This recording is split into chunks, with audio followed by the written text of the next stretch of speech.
ঢাকার মিরপুর ১ নম্বরে প্রতি শুক্রবার বসে একটি ব্যতিক্রমী হাট, যেখানে গরু ছাগলের বদলে কেনাবেচা হয় কবুতর, টিয়া, হাঁস মুরগি আর নানা প্রজাতির শৌখিন পাখি। প্রতি শুক্রবার সকাল হতেই জমে ওঠে এই হাট, যা চলে বিকেল পর্যন্ত। খাঁচায় খাঁচায় সাজানো থাকে কবুতর, টিয়া, লাভবার্ড সহ নানা প্রজাতির পাখি। শুধু পাখি কিনতেই নয়, অনেকে আসেন কেবল এই রঙিন আয়োজন দেখতে আর প্রকৃতির সান্নিধ্য পেতে।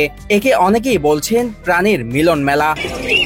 এক ক্রেতা বলেন, শখের বশেই এই প্রাণীগুলো পালি। যখন সংখ্যায় বেশি হয়ে যায় তখন প্রতি শুক্রবার এখানে নিয়ে আসি বিক্রি করতে। এখানে ক্রেতাদের খুব ভালো সাড়া পাওয়া যায়। এটা একটা শখ, এটা মানুষ শখ জেগে গেছে, উনি ছাড়তে পারবে না। এরকম কোনো ঝামেলা কোনো কিছু নেই, শুধু এদেরকে খাবার দেই, পানি দেই, একটু খেয়াল রাখতে হয় বাস। এটা নিজেই ডিম বাচ্চা করে আল্লাহর মধ্যে এমনি হয়ে যায়। শখের বসে, ব্যবসার উদ্দেশ্য না, এটা শখ হলো আমার।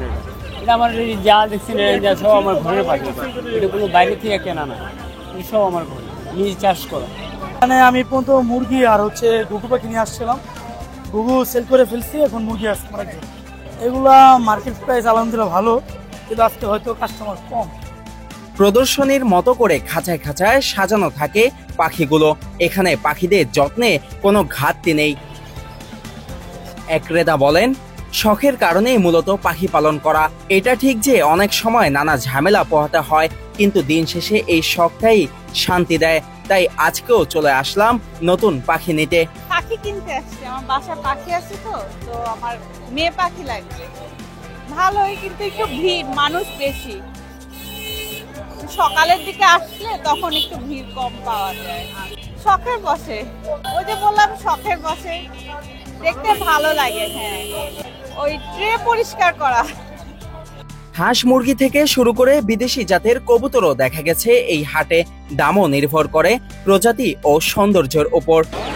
শুধু বেচাকেনা নয়, প্রাণীদের প্রতি ভালোবাসা ও শখ থেকেই যেন এই হাট প্রাণ পায়। প্রতি বছরই এখানকার জনপ্রিয়তা যেন বৃদ্ধি পাচ্ছে। ব্যবসা বা আর্থিক লাভের চেয়েও এখানে বড় হয়ে ওঠে ভালোবাসা আর শখের বিষয়টি। একে অপরের সাথে অভিজ্ঞতা বিনিময় আর প্রাণীদের প্রতি মমতা, এই সবকিছু মিলেই এই হাটকে দিয়েছে এক ভিন্ন মাত্রা। শাকিল আহমেদ, 24 ঘন্টা বাংলাদেশ, ঢাকা।